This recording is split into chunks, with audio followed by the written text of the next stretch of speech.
Hi, good afternoon. Welcome to today's Arctic Climate Modeling Program Mentor Lecture. We're happy to have Research Assistant Michael Mosqueda with the International Arctic Research Center join us today. He's going to give us his lecture entitled Beyond Climate Change. And so just in brief, Michael grew up in Brazil, and from a very young age he was interested in science, math, and languages. In fact, Michael can speak 5 languages: Portuguese, Spanish, English, Italian, and Norwegian. He studied meteorology in college, and he received his master's degree in Bergen, Norway, and he's currently working on his PhD here in Fairbanks. So without further ado, let's hand it over to Michael, who will speak about climate change and maybe more importantly a newer science called climate policy and exactly what that encompasses. Michael? Right, so thanks so much for the opportunity of, being here and talking to you about climate science and also climate policy. So my idea behind my talk is going to be first talk a little bit about my country, Brazil, talk about where I come from, and then we're going to have some discussions basically on climate change and about, for example, Hollywood and the ideas of what the movies talk about climate and if that's really true or not. And then we're going to move on to more about the climate policy issues. And in the end, we're going to talk more about our debate. And I hope you have had the chance to watch the podcast that Scott Wales prepared. And also, I hope you have had the chance to have the debate in your class. So we can go to the presentation now, to the slides, and just make sure that they're okay. So there we have our slides. So my name is Michael dos Santos Mesquita. I'm a research assistant here at UAF. And Scott Wales is actually a student. He studies climate policy at Stanford University. So I do more the mathematical part of science, and Scott Wales he does more the philosophy of that, which is, for example, how to put our science into politics, for example, and philosophy. But now to start with, where do I come from? As you can see, I have this map showing basically where I come from. Um, it's a small city called Pelotas. It's small, but it's about 400,000 inhabitants in my city, and that's very small in Brazil. Because, for example, São Paulo, one of the biggest cities in the world, they have about 20 million people living in that city. So my city is considered small compared to São Paulo, actually. And as you can see, the distance there from my city, Pilatus, to Fairbanks, Alaska, is a long, long way. So it's a long, actually, flight to many different cities before I can get here to Fairbanks. But about my country, about Brazil, um, our climate is basically tropical, but where I live is more temperate. So we have, for example, the 4 seasons in the place where I live. But in Rio de Janeiro, for example, they have basically summer year around. Winter for them is actually the summer here in Alaska, for example.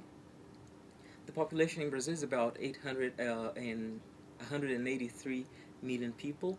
We're the fifth largest population in the world. Our currency is actually called real, or as we say in Portuguese, real. And our language is Portuguese. So we are the only country in South America that speaks Portuguese. All of the other countries speak Spanish. That's because we were colonized by the Portuguese people in the year 1500. So the year 1500 we were colonized by the Portuguese. But before the Portuguese came, of course, we had the natives living in Brazil. But today the native population of Brazil is very small. My grandmother was a native Brazilian, and but unfortunately the population is going down and decreasing, and most of them live in the Amazon forest today. I have some photographs here in this slide about my country that you can see the diversity.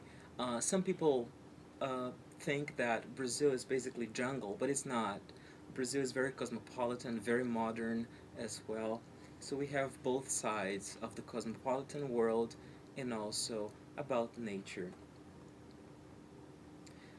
We love sports in Brazil as well, and our favorite sport is soccer. So here we have some photographs of our sport, and that stadium you see there on the right hand side is basically, it's called Maracanã Stadium, and it's the biggest in the world for soccer, and it's in Rio de Janeiro. I've been there. Okay. Then, of course, we have the Amazon with the rainforest, and we have some photographs of some of the Brazilian natives, and so that you can see what they look like. This is what they look like, and the Amazon is what they call the lungs of the world because of the amount of diversity we have there, and it's a very, very important for our world at the Amazon forest. Maybe you have studied about it in your classes. Another place I wanted to show you about my country is a place called Iguazu Falls, and it's actually the second largest waterfalls in the world, and it's largest than the Niagara Falls. For example, Eleanor Roosevelt, the First Lady, exclaimed once when she visited the Iguazu Falls, she said, "Poor Niagara," because really the Iguazu Falls are beautiful, and it's on the border between Brazil, Argentina, and Paraguay. Another beautiful place there is called Rio de Janeiro. I was there now last December on vacation, and it's for me one of the most beautiful cities in the world. And as you can see in the photograph, they also have Carnival, which is basically during February. It's a large party that they have, and many people travel to Rio just to see that, to see the Carnival. We have many important Brazilians also in the world. For example, in the fashion world, we have Giselle, which is the model you can see here in the slide, and we have Pelé, who was one of the most important soccer players in the world, and our president here hugging President George Bush. Our president is very important to our country because he actually came from a very, very poor family, and he became the president of Brazil. So he's actually cited as one of the biggest examples of a person that you can start from being poor and go up to, for example, higher rank in society. Brazil is also well known for its music. For example, we have bossa nova, samba, Brazilian jazz, and here are the photographs of some people who are well known, for example, in the jazz world in the United States. And some of these are my favorite also, not only composers but singers as well. But now, who am I? I have here some photographs. The first photograph you can see there when I was a child. I come from a very, very poor family in Brazil, and but my mom, until today, she says that we have to study hard, and this is what our family tried to do. My sister, she was the first to go to college in our family, and she today is a teacher. She teaches chemistry, and then the same happened to me. So I had the chance to go to college, and something good in Brazil is that college is free. But you have to take an examination, and if you pass, you go to college, and that's what I did. So I passed, went to college, and had the chance to study meteorology in Brazil first, and then I studied linguistics as well at a private university later on. But then I had the chance to go to Norway and study climatology and work on a master's. So that's my third photograph here on the slide, as you can see. Um, I was holding snow because I saw snow for the first time in my life a few years ago, actually.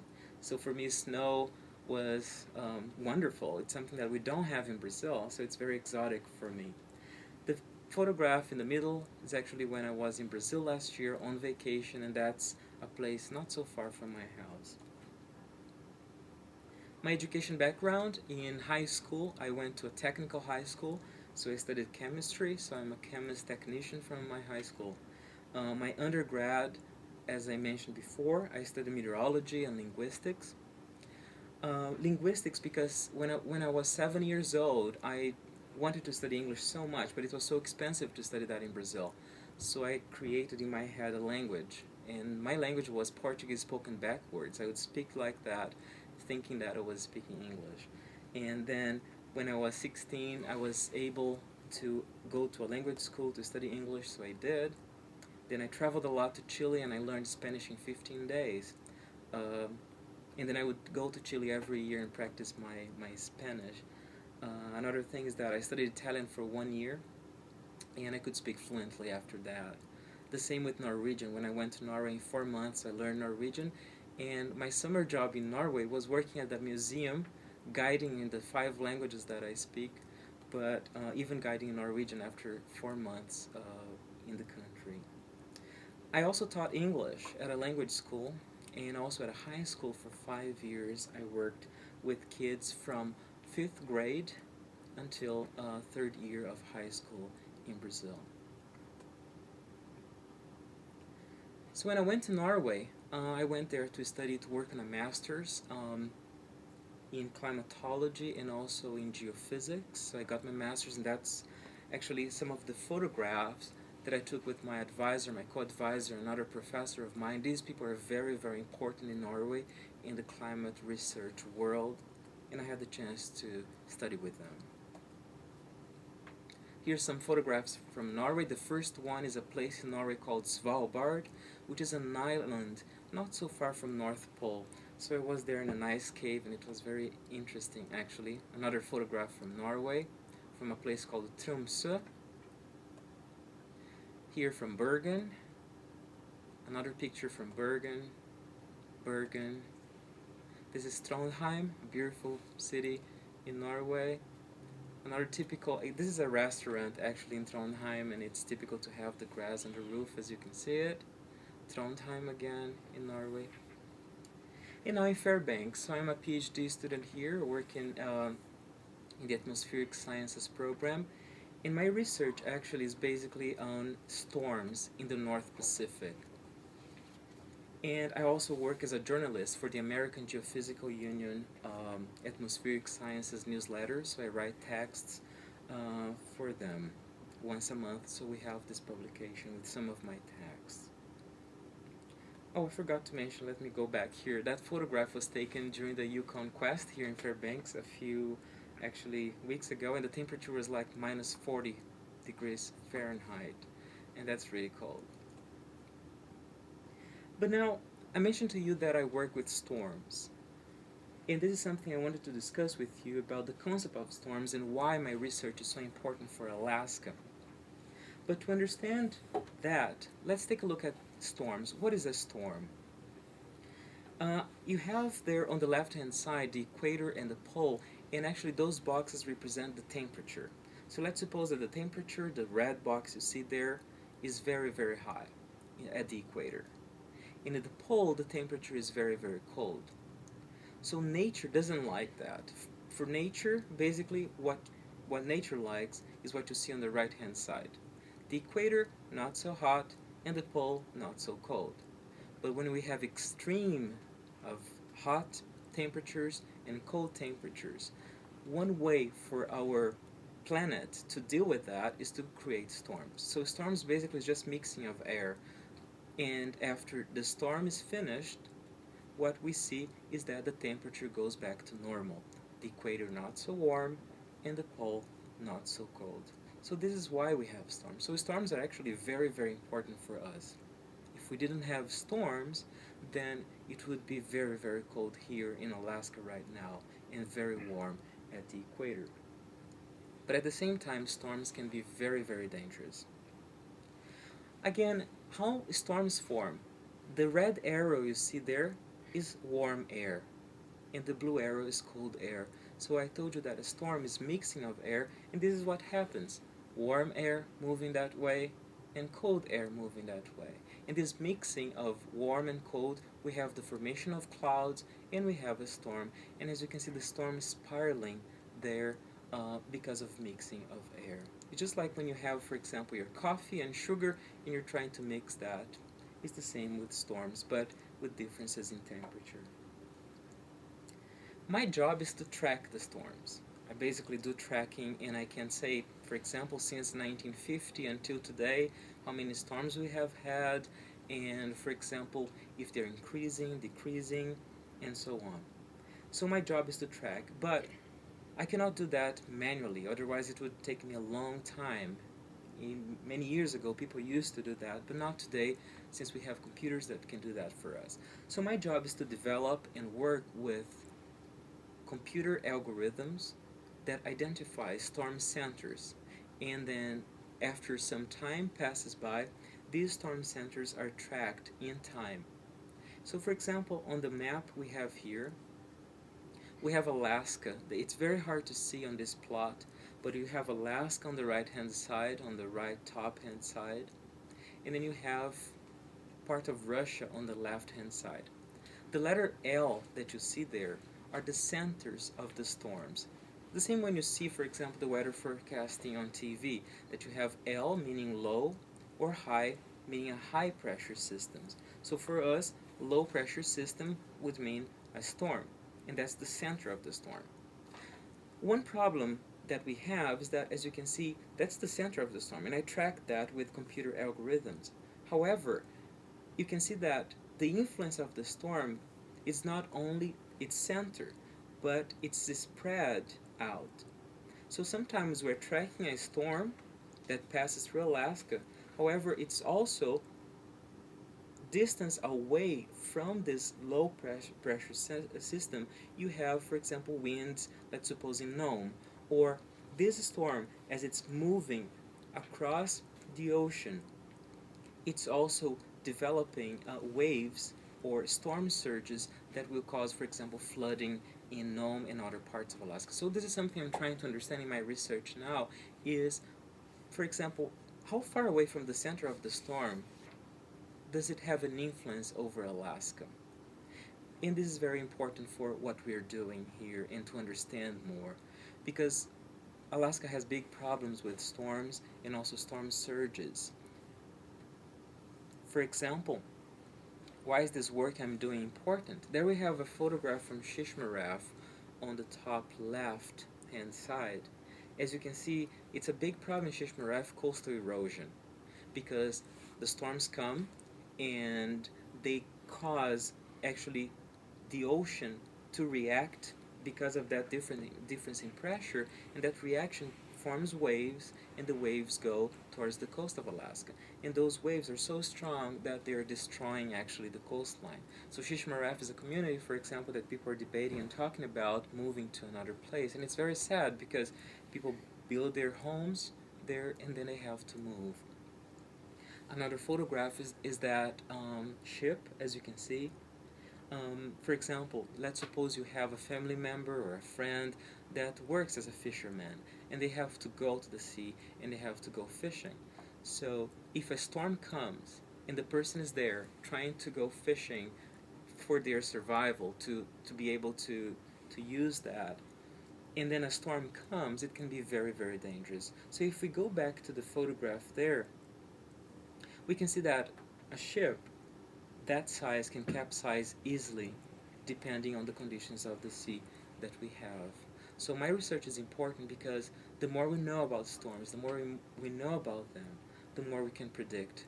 And so when you have a family member again or a friend that is going out for fishing, they can know if a storm is coming or not, and they can change their route or they can come back, for example. So it's basically lives are involved there, communities are involved as well.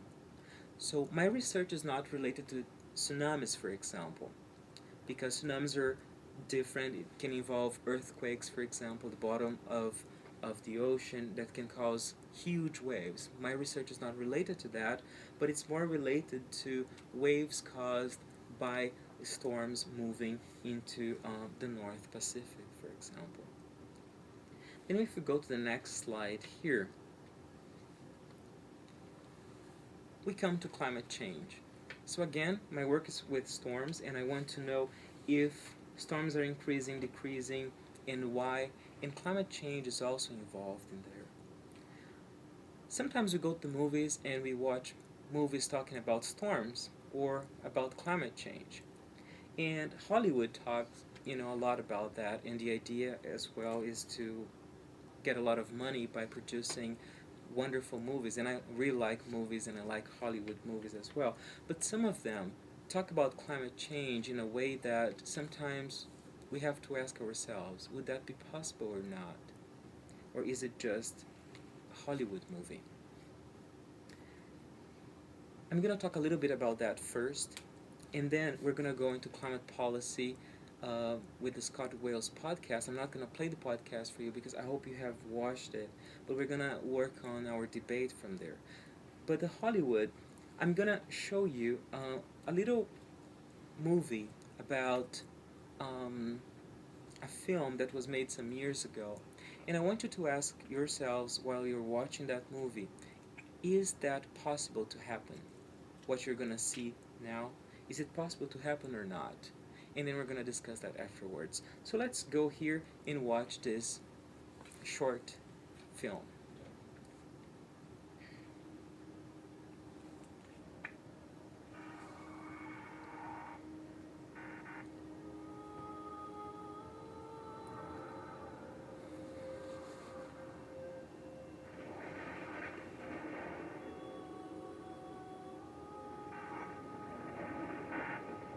Meteorologists are at a loss to explain what is causing this weather.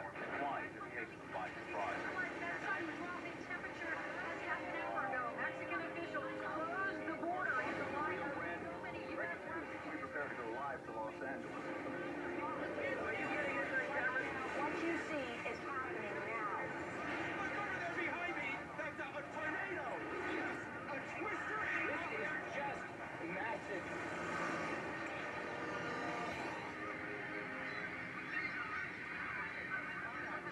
Lower Manhattan is virtually inaccessible. A wall of water coming towards New York City.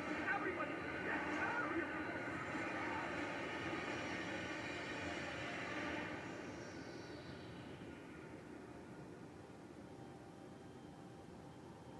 Save as many as you can.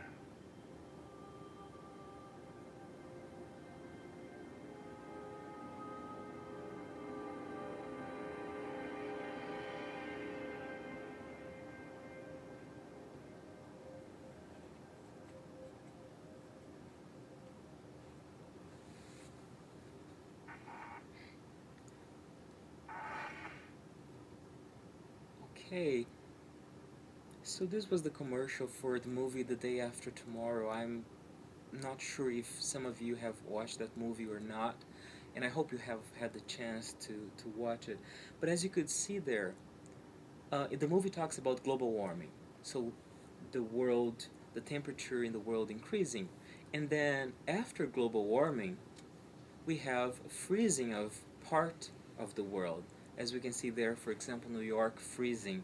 So is it possible to happen that global warming, temperatures increasing, and then we have freezing of part of the northern hemisphere, for example? Can we have an ice age after a global warming? And this is the question I would like to talk about because the movie talks about that. The only idea in the movie is that it happens in 2 weeks, basically. That's what the movie talks about. And once again, just to make the definition, ice age is a period of time in which we have freezing of part of our globe.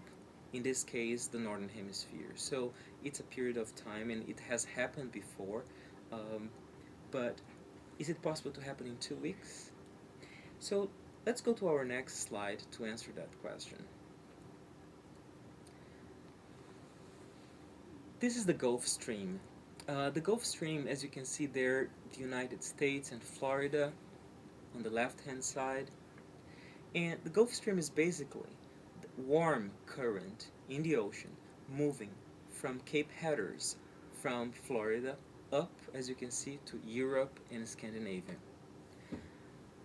The Gulf Stream is so important that it's actually responsible for the climate in parts of Europe and Scandinavia.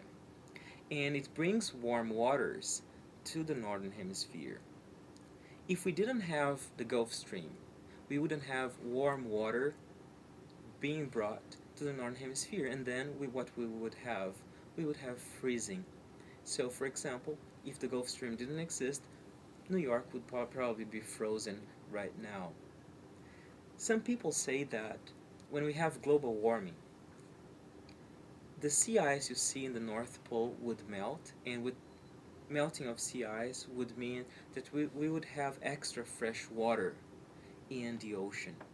That extra fresh water would be responsible for stopping, for example, or decreasing the speed of the Gulf Stream.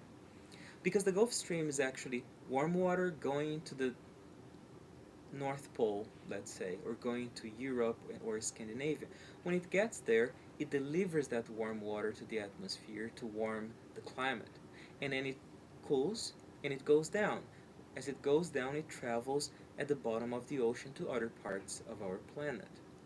But with extra fresh water, because of global warming, that circulation that we have going from Florida up to Europe and down could actually be reduced. And if it's reduced, we wouldn't have warm water being brought to the northern Atlantic, and this would cause the ice age. So people talk about the ice age, and one of the theorists says that it could be because of slowing down of the Gulf Stream. So that would be a big, big problem. And that's basically what the movie talks about. However, the movie talks about that happening in 2 weeks, and on the reality, actually the time scale for that to happen would be, for example, 100,000 years or 40,000 years or even more. So Hollywood is teaching us that it could happen in 2 weeks, but we cannot believe everything we see actually in the movies. Science tells us something a little bit different. But now, could that happen to Alaska? I have another slide here to show you. As you can see, this is a globe map, and you have to pay attention to Alaska up there and Russia. And we have also a current similar to the Gulf Stream here called the Kuroshio current. And a same situation could possibly happen here as well if the Kuroshio current would be reduced, or the speed would actually decrease. So I brought that as an example for you about this side of the world, let's say, because we talked about the Gulf Stream in the Atlantic, but we have the Kuroshio here in the North Atlantic, in the North Pacific as well. It's not as strong or as important as the Gulf Stream, but it's the current that we have on this side of the planet. And now, about climate policy. I hope you have had the chance again to watch the podcast made by Scott Wales, and that podcast shows something very interesting. For example, maybe some of you like mathematics and physics, and perhaps you want to study climate change. You can do that. You can apply to a program, for example, and study. The programs I've been through now, they're basically mathematics and physics. However, some of you maybe like climate change and the climate issue, but you don't like mathematics, you don't like physics, you don't like numbers. No problem, because there is this rather new science called climate policy, which involves philosophy, politics, and many other subjects. And you don't have to work with mathematics or physics, but actually you have to work with politicians, and you learn about how to deal with them and how to get, for example, the knowledge that scientists produce and put that into terms to discuss with politicians and to improve, for example, quality of life. So today, if you want to study climate change and work with climate issues, you can do that either if you like mathematics and physics, or if you don't, it doesn't matter, because today there is place actually for everyone to work with that. There is also, for example, there are also people who study journalism and work with science in journalism. It's another possibility as well. So I just wanted in my talk to show you the two possibilities that you can actually do if you're thinking about, for example, going to college in the future. And if you have watched the podcast, we had actually a debate, if you remember. And the debate was basically two groups, right? One group would talk about climate change, you believe in climate change and you believe in global warming and that we have to do something right now so that our planet doesn't get actually um, warmer than normal and so that the polar caps don't melt and all that. The other group would say that no, global warming doesn't exist. But why did I did this task and why did I suggest this task for you? It's because in my experience here in Alaska, for example, I've talked to many people and about global warming and if they believe that we are going through global warming or not. And many people in Alaska, they don't believe that. I've talked to many about it. But others believe in global warming and they're trying to do something about it. So there is this huge debate and this huge discussion. So actually what I propose to you to talk about is something that really happens and people are talking about that. So should we do something about it right now or not? This is what I wanted to talk to you. But before that, let me go one slide ahead here. Again, as I was saying, some people believe that we are going through global warming and that humans are responsible for that. Other people don't believe in global warming, or they do believe, but they don't think that we are responsible. They think it's a normal, natural process. And again, as my slide says there, some people think that there is no climate change and that humans do not affect climate. And before we start our discussion and talking about our questions, I just want to put here my contact information. If you have any more questions, and for example, if you don't have the chance to have your question answered today, you can ask me, or you can talk to Scott Wales, or even if you're interested to studying, for example, climate issues at college or something like that, you can ask us, you can send us an email. There's my email and Scott Wales' email, and also my website that you can visit. And there is a blog on my website that talking and discussing about global warming. So if you have the chance to visit the blog and put your opinion there, I would be glad to answer your questions as well. Do you have any questions that you'd like to ask Michael? I had one. So you said that storms happen because cold air and warm air mix. So is the strength of a storm determined by like the difference in the temperatures? Okay, that's actually, I think it's easier if I answer like this. That's a very good question, actually, and the strength of the storms, one of the reasons could be related to that. So the more this gradient of temperature from the equator to the pole, actually the more intense will the storm be.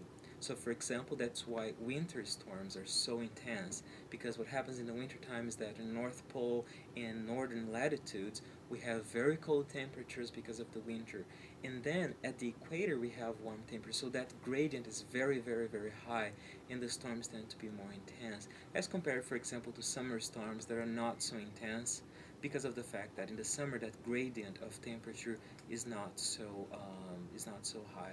But of course, we're talking about gradient of temperatures, and in a very superficial way. But the theory that talks more about that is called baroclinic instability. So it's an instability that happens in the atmosphere because of the gradient of temperature. How can we know that the current climate change today is not just a trend or a cycle that Earth is going through?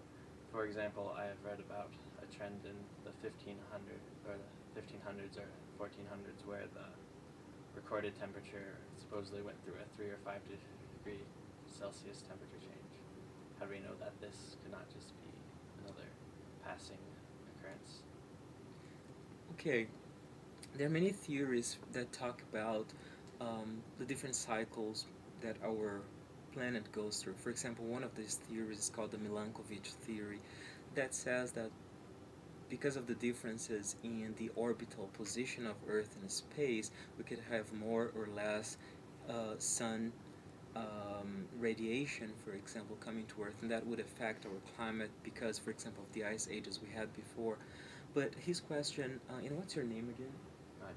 Jacob. Jacob's question touches the idea of, are we going through only a cycle, or is that the changes we see now due to human-induced changes in the global climate? Scientists, and especially because of the IPCC report, if you've heard on TV or even in the podcast that Scott Wales have made for you, we can see that the trends in the increase in temperature in the last few years have been enormous, and especially after the Industrial Revolution. That we have, for example, more production of goods, and because of that, we have more CO2 being released into the atmosphere. So there is a very good correlation, a very good relationship between, for example, the increase in those greenhouse gases, for example, and the increase in temperature. So far, what scientists have been able to show is that the increase we've been observing temperatures today, they are also a result of a cycle, a normal cycle that our planet is going through. But on top of that, we have the human-induced influence, which is very well related to the increase in CO2. So most scientists are convinced that the changes we see now are basically due to these greenhouse gases being emitted. Considering the greenhouse effect, which is how the light bounces back and forth between the atmosphere and the Earth, wouldn't the increased amount of gases in the atmosphere and pollutants, wouldn't that affect how much light hits the Earth in the first place to be bounced back and forth? So couldn't the proportion change and create its own equilibrium, which would not affect the Earth's temperature? That's also a very good question. What happens is that solar radiation, we say that it's what we call the short wave radiation. So when the sunlight comes to Earth, basically that short wave radiation is almost, let's suppose the atmosphere is like invisible to that wavelength, for example. So that short wave comes from the sun and hits our Earth surface, going through the atmosphere as if the atmosphere was invisible, for example. Part of it is also absorbed in the atmosphere, of course, but a lot of that radiation comes through Earth. But after our planet absorbs that shortwave energy, it also remits energy in the long wave radiation. And that long wave radiation is trapped by the greenhouse gases. So, the greenhouse is a very important phenomenon, let's say, that protects our planet. But the increase of that greenhouse gases would happen like this: solar radiation would go through the atmosphere still because it would go invisible to those greenhouse gases at that wavelength, at the short wavelength. But after Earth remits in the long wave radiation, that would be trapped by these gases. So to answer the question that Jacob asked, is actually the relationship between the short wave radiation and the long wave radiation that is trapped. It's just like some of you, I don't know if you have a greenhouse in your backyard. For example, some communities or farms, they have a greenhouse, right, to grow tomatoes or grow lettuce and some other vegetables. That's the same principle of those greenhouses for that solar radiation is able to pass through the glass, but after it warms the inside of that system, when it's trying to go out, it can't because it gets trapped, and so it bounces back. And that bouncing back and forth increases the temperature. That's why when you go inside the greenhouse, for example, to see your vegetables, it's warm inside there because the long wave was trapped, but the short wave was able to pass through. And the same thing happens in the atmosphere. So an increase in the greenhouse gases, it's more trapping of that long wave radiation, and trapping of the long wave radiation means increase in temperature as well. I was wondering if you could talk a little bit about carbon dioxide levels in the ocean and how that is, a sign of global warming, or what would happen if, the acidity of the ocean does change more.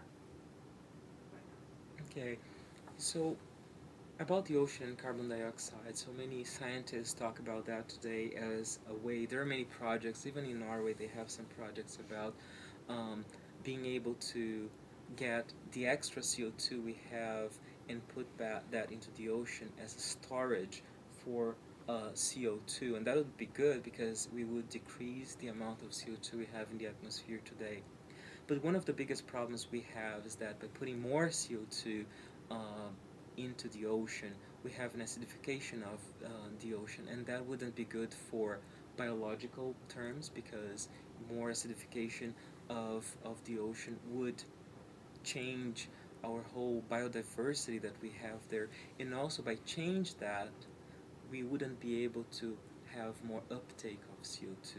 So there would be a limit in the amount of CO2 the ocean would be able to get, basically. So there are some many projects today trying to find a way of uptaking CO2 from the atmosphere and storing somewhere else, and the ocean would be one way, but it could be actually, it could get to a point in which the ocean would have, let's say, so much CO2, and it was, you know, the acidification had changed so much that it wouldn't be able to uptake more than that. When we talk about global warming, how do you explain in the news or you read like the storms that Canada has had? It's colder, lots of snow. Say Antarctica has a thicker sea ice, but the edges are going. How does that fit into global warming? Okay, so sometimes we talk about global warming and then we see all the temperatures in some places are decreasing or increasing. So when scientists mention global warming, they take a look at the temperature overall in the planet, and that is increasing. But of course, in climatology, what we have is that in different regions of the planet, we can have variations of temperature up or down. In some of these places, for example, as you mentioned over Canada, storms or even temperatures decreasing in some places, that could be explained by what they call the large-scale circulation of the atmosphere. It's a circulation that happens in a very large scale, in what we call the planetary scale, and that changes from year to year or from decade to decade. And depending on the configuration of that circulation in the atmosphere, we can have more snow in a place than the other, for example. And those, as we call patterns of circulation, could affect our climate, and they do affect our climate. So the explanation for temperatures being decreased in some places could be explained by this large-scale circulation that we have in the atmosphere that would cause that from time to time. Let me give you one example of a large-scale circulation. It's called the Northern Atlantic Oscillation, which is the NAO, as we call it. And depending on, for example, if the pressure, atmospheric pressure is high in some place, for example, and not so high in another place, that balance would change the configuration again of the large-scale circulation in the atmosphere, and that change causes sometimes Europe to be colder than normal, and, for example, Southern Europe to be warmer than normal. Or sometimes a lot of rain in Northern Europe and not so much rain in Southern Europe, or a lot of rain in Southern Europe and dry in Northern Europe. That would be, for example, one of the examples. Another large-scale circulation, but now in the ocean, would be the El Nino, for example. The change in temperature on the coast of Peru, and that affects our atmosphere as well, and also, again, the configuration of the large scale. So, which means, for example, where I come from in the southern part of Brazil, more rain in years of El Nino, or in years of La Nina, we have a drought. So again, the global warming is the general temperature of the planet, and that is increasing. But locally or regionally, we have changes a long time due to the large-scale configuration of the atmosphere, or also changes in the temperature in the ocean as well. So these are cycles within the cycle. Like you have global climate warming, there's going to be cycles within that, and that's right. And then the general average would be one number. It's just like if you're measuring the height of students in a classroom, we would have, for example, a number which is the average. And let's suppose that with time passes and let's suppose students are getting taller and taller, that average would increase.